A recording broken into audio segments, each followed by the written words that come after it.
Okay.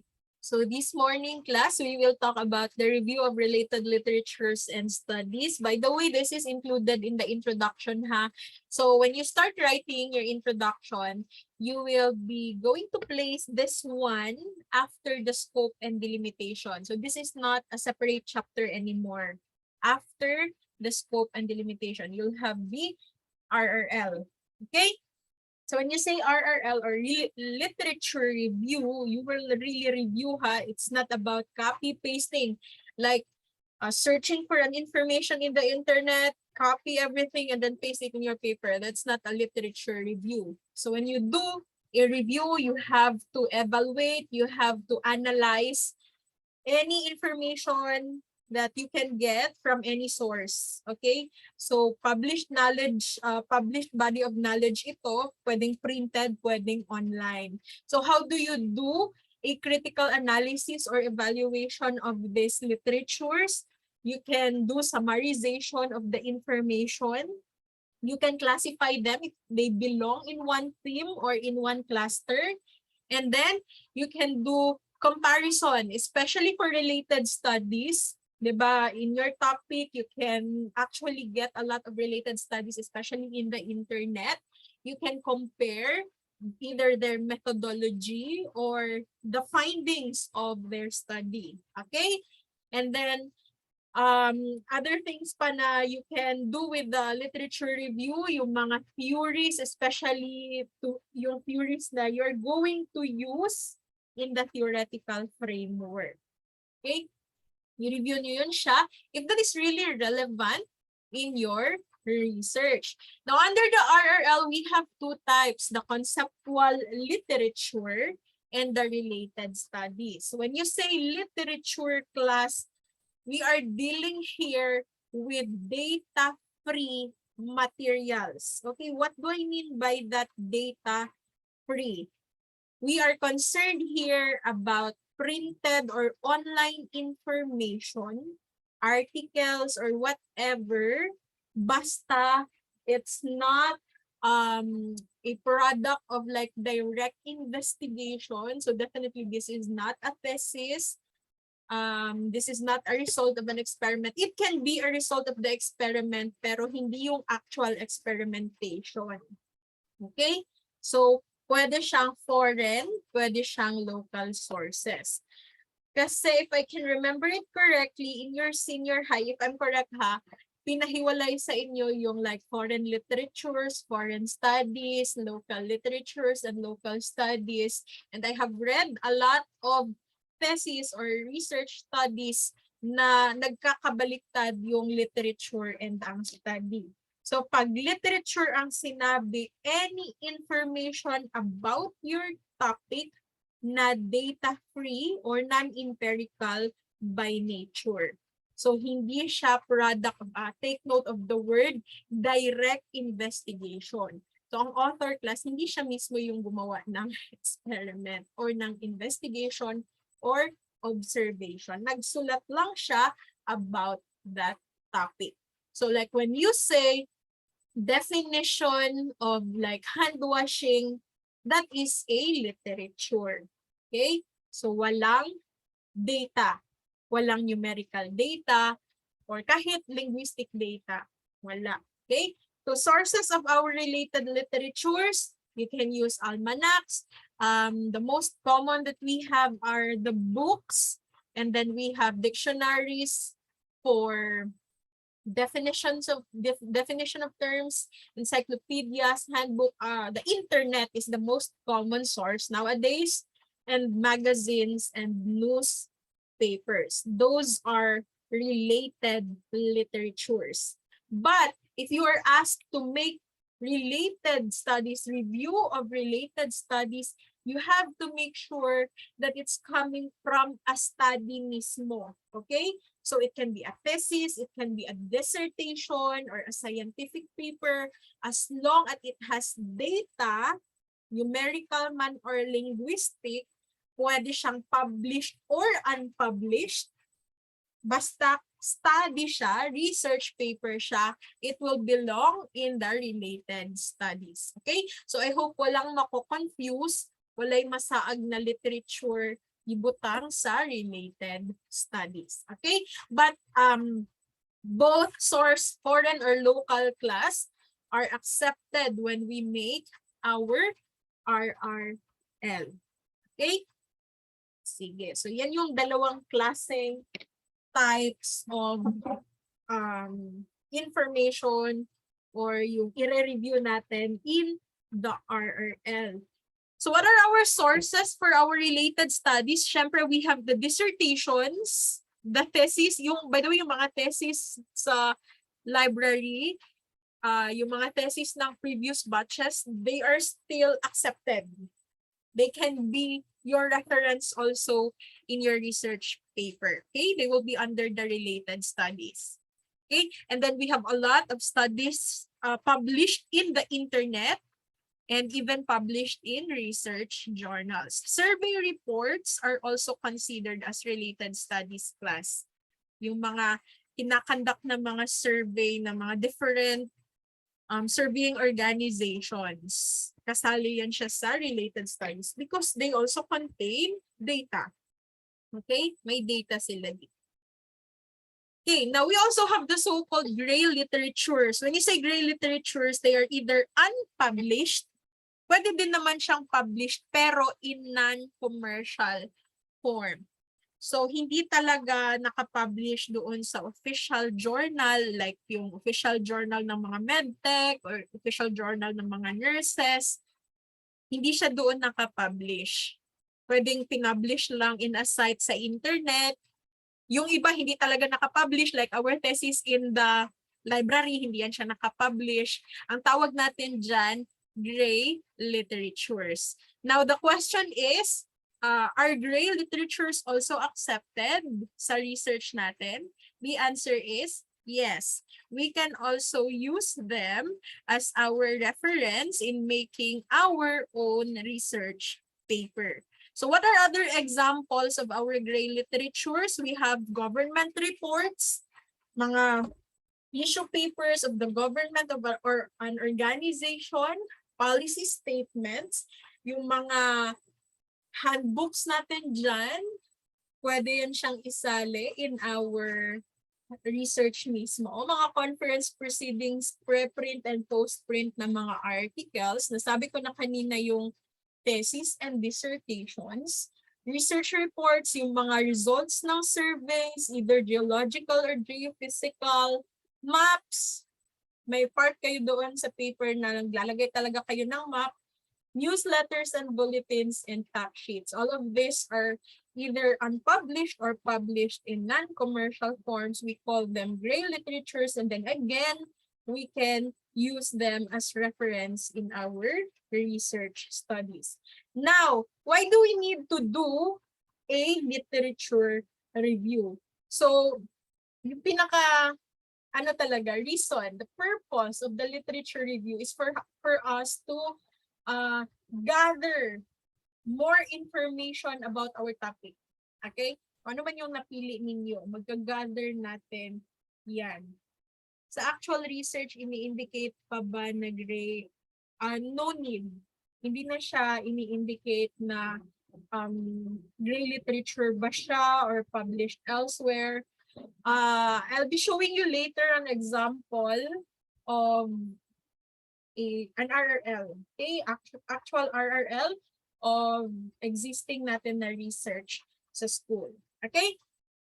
And then itong identify gaps in literature class, maybe you did this when you search for the topic you included in your concept paper. Kasi when you say gap, it's an area or it is actually an information that is missing about your topic. So example, COVID-19. I-check mo, ano pa ba yung hindi nalalaman about COVID-19? That's a gap. Okay? Missing link, okay? Missing article, missing information.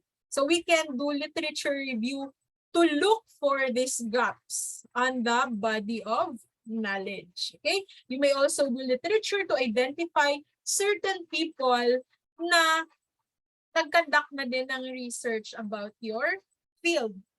Or you may identify like seminal, very important work in your field also. And then most of the time, we also do literature review to look for theories to be included in your theoretical framework for us to know what theory or model where we are going to anchor our own research. And then we also do instrumental review. When you say instrumental review, we are going to look for a possible methodology na pwede nating i-adapt, gayahin natin doon sa research natin. Siyempre, ginaya natin yun with proper citation. Okay? So yan yung mga reasons and purpose why do we need to do literature review. Okay? Ayan. Actually, madami yan sila. Now, key points of literature review. Ano bang hinahanap natin in doing the literature review? Siyempre, the theory itself. And not just the theory, the concept or the information about our research topic. So you really have to tell your audience what is already known about your topic. And then, that is a related study, then we may also extract the methodology that they used. Example, if you're going to do a survey, we're going to look at their survey questionnaire if we can adapt it or not. Okay? If your study is experimental, you may also look for the same studies. Example, different lang yung plant pero the same action. And then we may adapt the experimental procedure that they used to gather their data. Kasi kung experimental naman, hindi pwede na tayo-tayo lang ang gumawa ng sariling methodology natin. Okay? And then, we can also look into the research gap. That's what I mentioned a while ago. If we intend to answer unanswered questions or unanswered problems, then we are actually filling the gap. Again, a research gap class is a topic or an area that is missing or merong kulang, okay? Insufficient yung information. And because kulang siya, it may limit us to reach or achieve a certain conclusion about our topic. So if we're going to do research, we may do research about the research gap. Okay? Ito yung hindi pa known about sa research, kaya pag-aaralan ko siya. Yan yung ginagawa natin pag gumawa tayo ng sariling research paper natin. Okay? Now, types of literature review. Most of the time, we do evaluative review, especially for related studies. We are going to evaluate these existing and completed studies, compare and contrast their methodologies and their findings, especially their findings. Example, ito sa kanya effective yung plant na, certain plant na ito against this microorganism. Dito sa kabila, hindi siya effective. So if we're going to write that in the RRL, we really have to present. They use the same methodology, but they have contradicting results. So what are you going to do now? You're going to like investigate ano ba talaga ang tama. Okay, that's evaluative review. Okay, from the name itself. Now, we are actually doing exploratory review. If we want to find a lot of information about our topic, i-widen natin yung scope natin sa topic natin. And then, para ma-explain natin siya ng maayos, ma-discuss natin siya ng maayos, we're actually doing an exploratory review. Hanap tayo ng maraming sources about our topic and then basahin natin siya. Para marami tayong alam about our research. Marami tayong alam kung ano na yung existing body of knowledge. Again, that is exploratory review. And then, we also do instrumental review. By the way, I'll also post my my slide. So you will have a copy of this also. So instrumental review class, if we are doing a review about the methodology used by other investigators. Okay. Kagaya ng sinabi ko kanina, kung survey yun siya, we can look at their questionnaire and see if we can also adapt that. If that is applicable in our research, i-adapt natin siya. But kung hindi, gawin na lang natin siyang guide.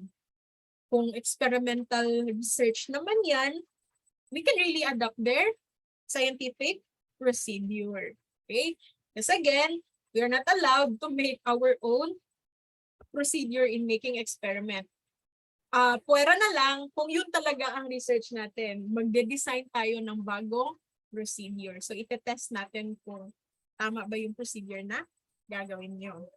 Okay, yun lang yung exception. But the rest, for experimental research, we are going to do the proven, the tested na mga procedures. Okay, accepted experimental procedures. So, those are the examples of literature review.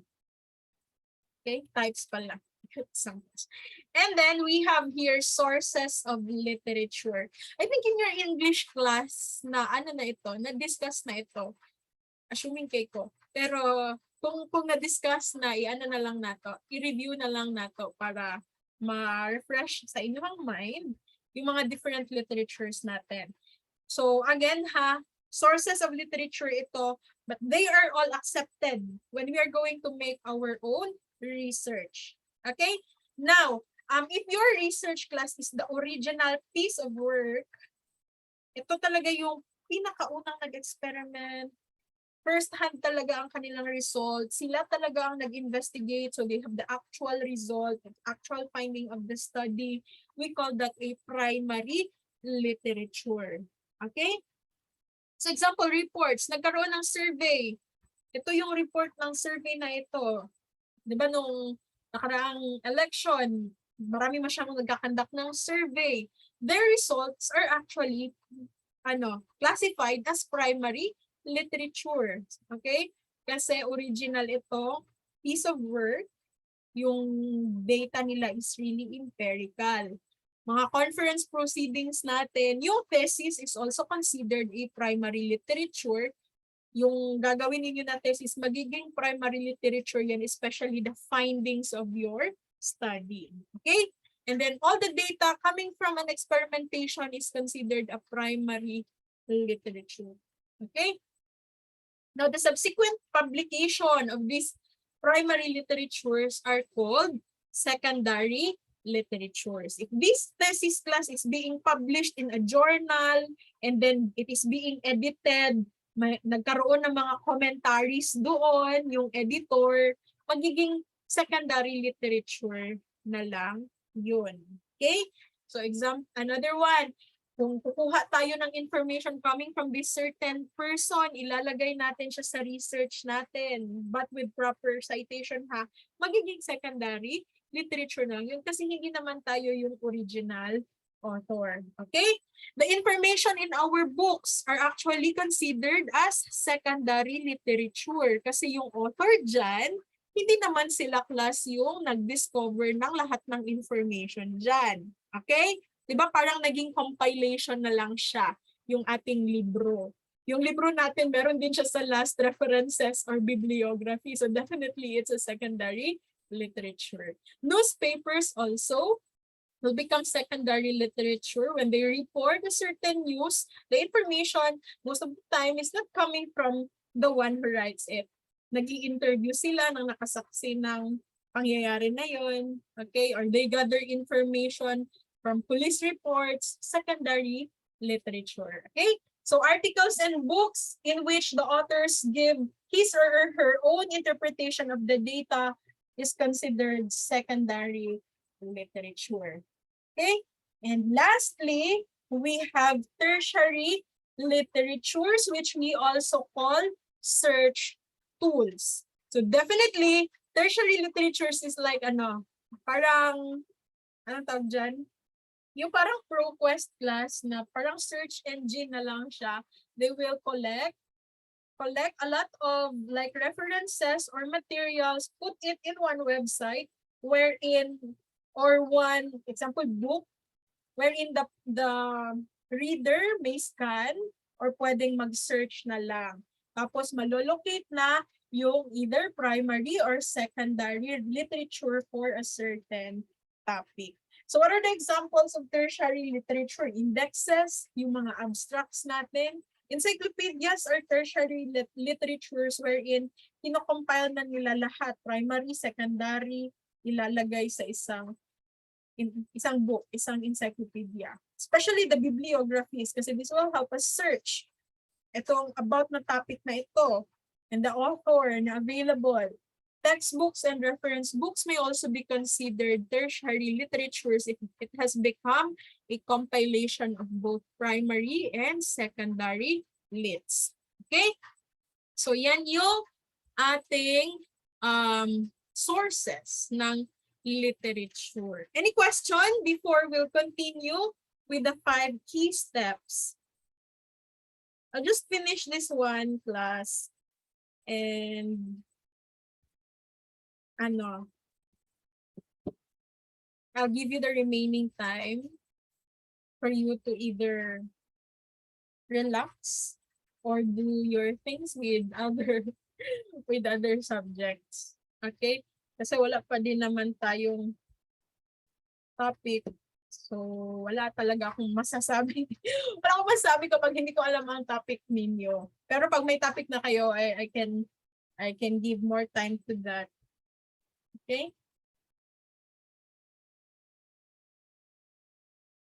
Wait lang. See. Okay, so these are the 5 key steps in literature review, class. Again, 5 key steps tayo ha. How are we going to do the literature review? So, isa-isahin ko ito discuss, pero ano lang muna. Overview. Siyempre, you have to search for relevant literatures. And then, pag naka-search na kayo, i-evaluate nyo pa kung talaga bang relevant ito sa study ninyo or not. And then, identify themes, debates, and gaps before you outline the structure of your literature review. And lastly, kung alam mo na yan lahat, mag-start ka ng magsulat. Okay? Now, step 1. Let's discuss step 1. Search for relevant literature. So definitely, if you have your research topic on hand, you will be starting to dig deeper about it. So you may make a list of keywords para diretso ka na search. Pwedeng sa internet or you can gather books na that you think are relevant based on the keywords you have listed. Now, if you're going to use the internet, you may use Boolean operators. By the way, yung and, or, yung mga not, those are Boolean operators that will help us either widen the scope of the search or we can also limit the search, no?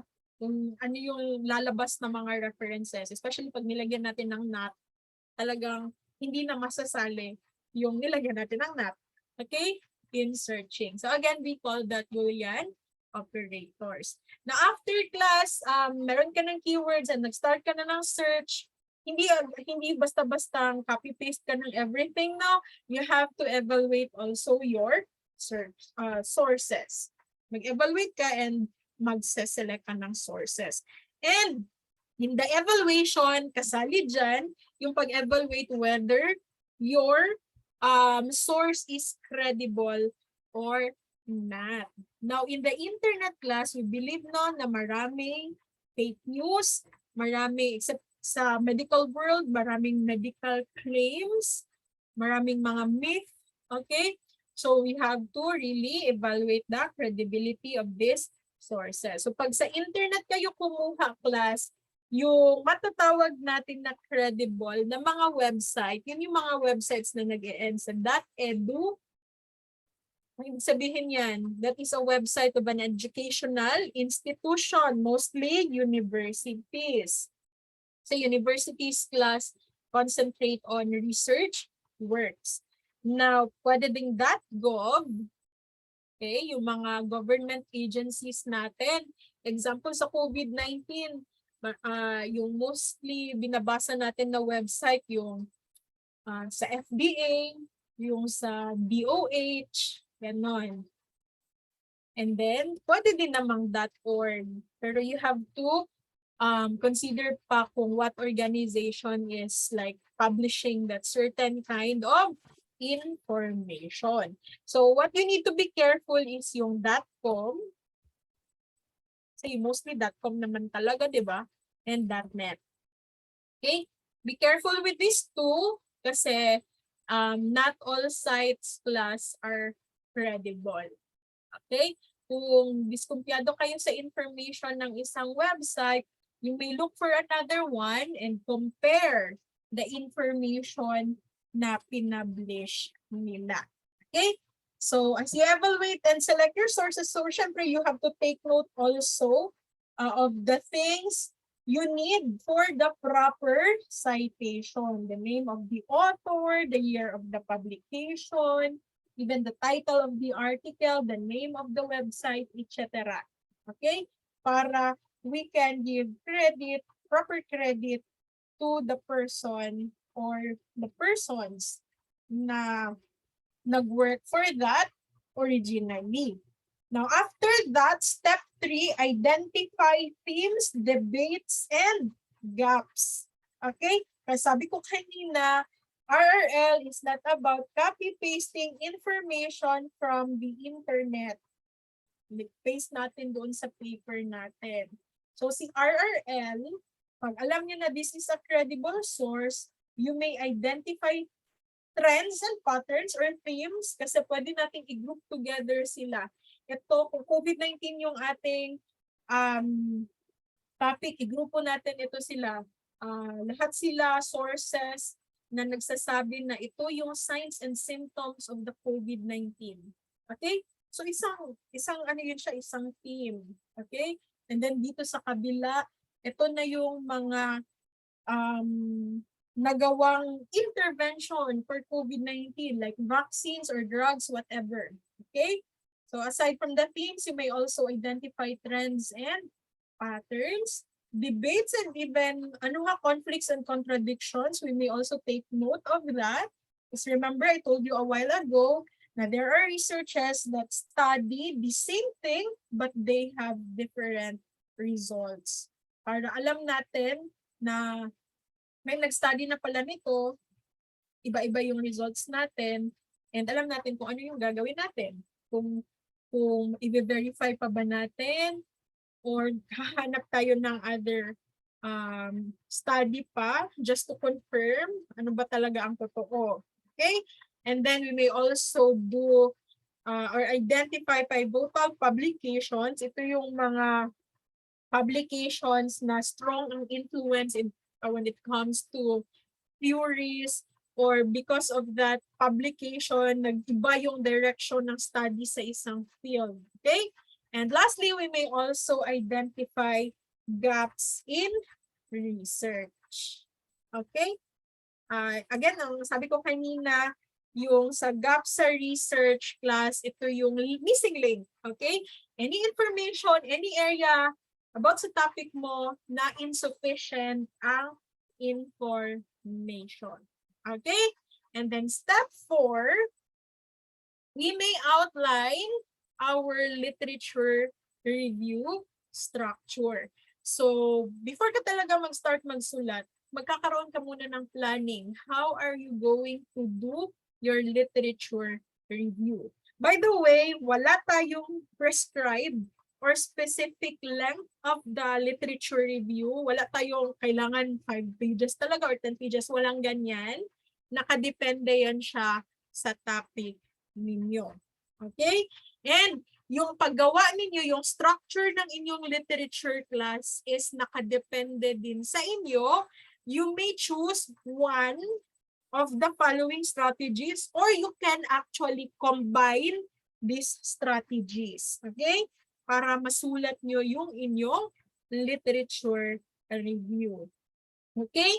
So what's the first strategy? Chronological. From the name itself, chronological. Ano gagawin natin dito? I-arrange natin yung mga topics natin in chronological order. Pwede tayong mag-start general idea about our topic, Tapos we'll move on to the specific information about our topic. Okay? Or pwedeng baliktad, the other way around.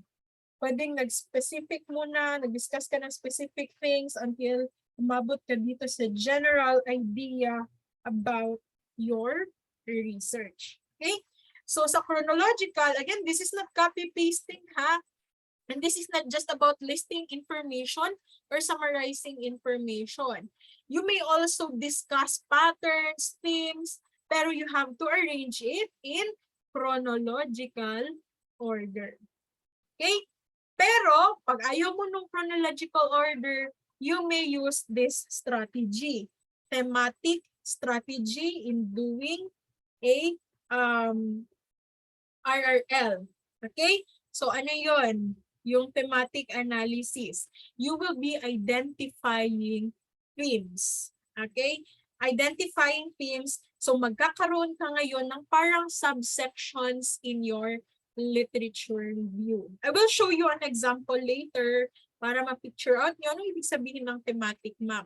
Again, pag may thematic, meron kang themes, sub-themes. So, naka-divide into themes yung literature review mo. So example, we have here inequalities in migrant health outcomes. Ito yung topic talaga ng research. But if we are going to look at the literature review na ang strategy na ginamit is thematic analysis, may mga key themes siya. So parang may mga subtitles. So we have here like healthcare policy, language barriers, cultural attitudes, legal status, and economic access. Okay, later again, I'll show you an example. Tapusin ko lang yung 4 strategies. Okay?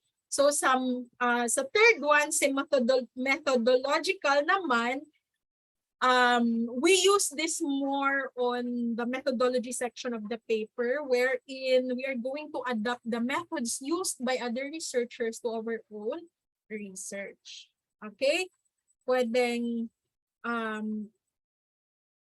i-compare natin, compare and contrast the methods used by the different authors. I-discuss natin yung comparison ng kanilang results also. Okay? So again, this is more on the research methods used by the authors and i-compare natin kung parehas ba yung result or hindi, kung similar lang na method na ginamit nila. Or kung pareha din ba and hindi, yung result if they have this different methodology used with the same topic. Okay? And lastly, we have the theoretical. We use this one for our theoretical framework. So what we are dealing here is we're going to look for theories, laws, concepts, or models, and i-extract natin yung part of the theory that is relevant in our research. Okay, syempre we need also the name of the author who postulates the theory and yung name ng theory itself. Okay, and we are going to relate that one in our own research. Okay, so I'll show you an example class. Wait lang ha. I'll open first my Gmail kasi everything is in my Gmail. Kasi ako masyadong nagsisave ng mga files in my laptop to save space for all other things. So itong mga research na ito, daghan kayo, nasa akong email na bakit mo wala na brihan din. Okay. Mag-break tayo in a while. Hindi ko na kayo. CR break, water break. But let me show you first this one. This is psych manuscript. Okay. I'll just show you the same research na lang nung sa mga previous discussion natin para may continuity. Kasi ito yung pinakita ko sa inyo sa introduction kung paano gawin yung intro, yung SOP, yung hypothesis, etc. So, for the purpose sa continuity again, tingnan natin yung kanilang RRL.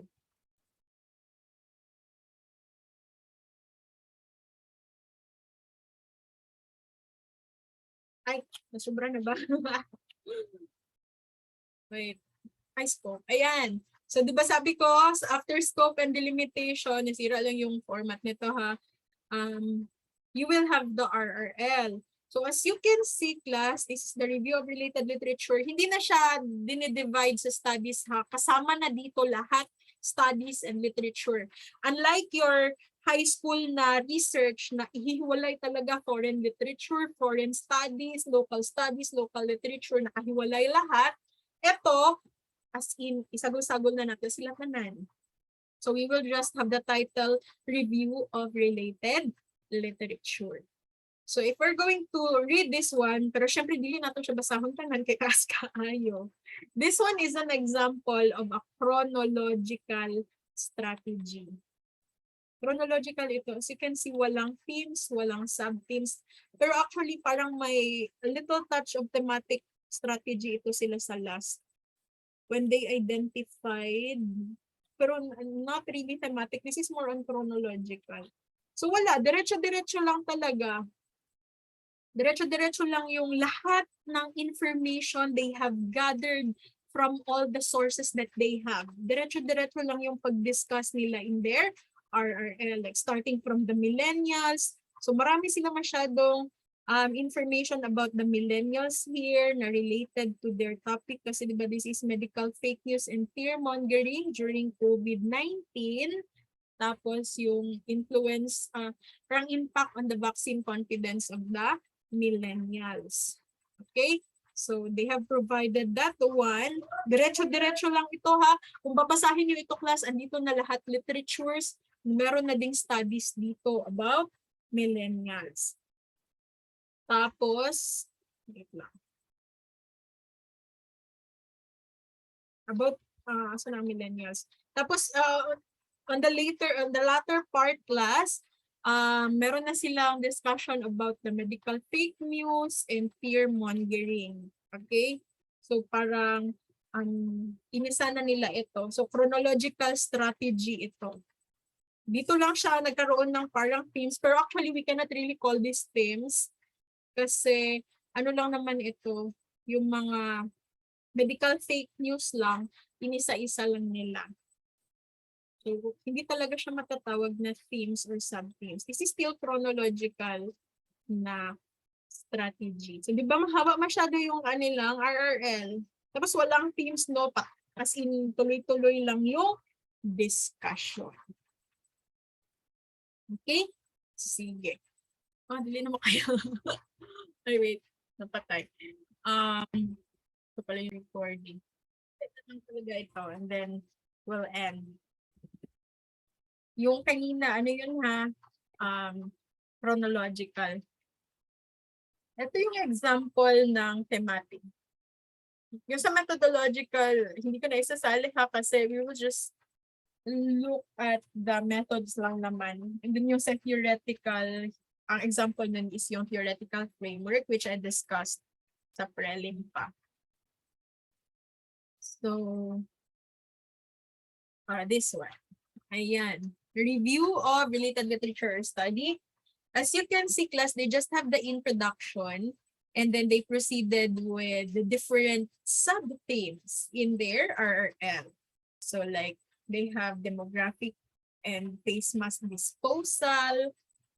They have here the COVID-19 outbreak. Diba? It's different from the previous example. Yun tuloy-tuloy lang talaga. You cannot easily identify yung pinag-uusapan nila kung hindi mo talaga siya babasahin. Dito, kung may gusto ka lang basahin about a subtopic sa research nila, makikita mo na siya agad because of this. Yung they properly labeled the themes here. Ito yung example ng thematic strategy. So most of our research here sa school ay naka-thematic strategy actually. Kasi mas madali talaga siyang hanapin. And most of the panels prefer this one. Kasi pag may gusto silang tingnan, makikita agad in the RRL. Ayan. And then sa last part, they have the synthesis. Okay? Again, that's an example of a thematic strategy. Tapos pag nakapili na kayo ng strategy na gagamitin yung class, that's the time you write your literature review. So sa literature review, this actually follows the same format.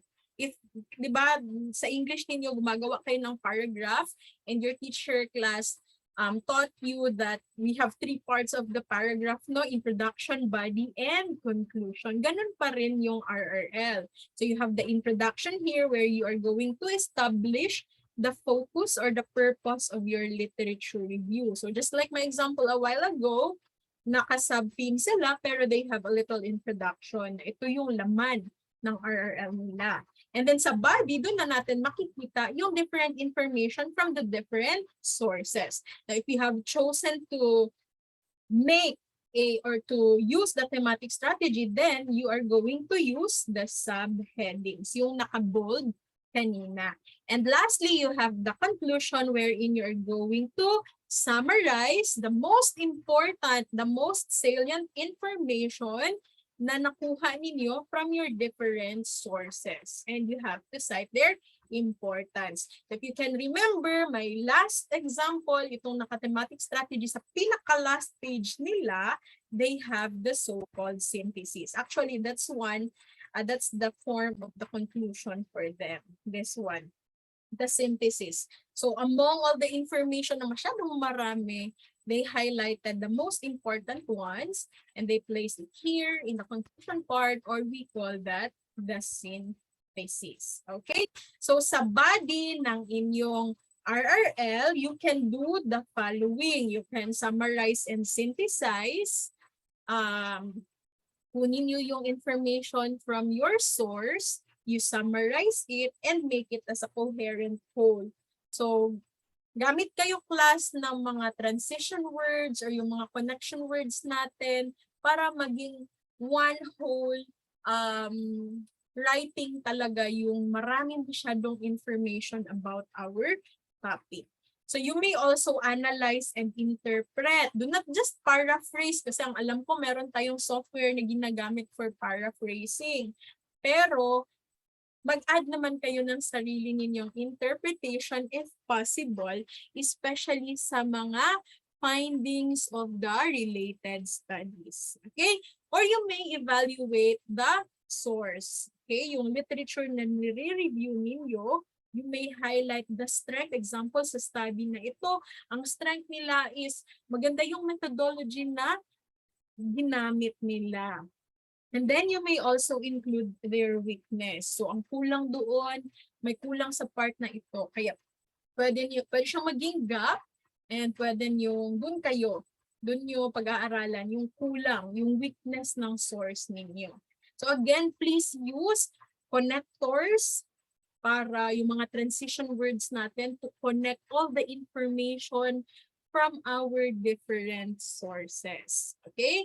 So for related studies, you try to compare and contrast their methodologies as well as their findings of the study. Okay, so that ends our introduction class.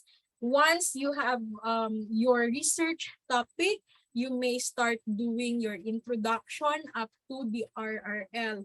So marami kayo sa grupo ninyo, teamwork ang kailangan dyan, class. You may divide the task, but make sure na everybody knows what is written in your paper. Kasi hindi pwede in the proposal defense na tatanungin ka about sa example, significance of the study, and sasagutin mo yung panel na hindi mo alam kasi hindi ka ang gumawa noon. Tapos ipapasa mo sa groupmate mo. No. So everybody will be asked sa proposal and depende na yun kung anong part ng paper yung itatanong. So again, you may divide the task but you have to make sure that everybody is knowledgeable sa content sa mga parts na yun. Okay? From introduction to the RRL. Okay? Before tayo mag-end, do you have questions?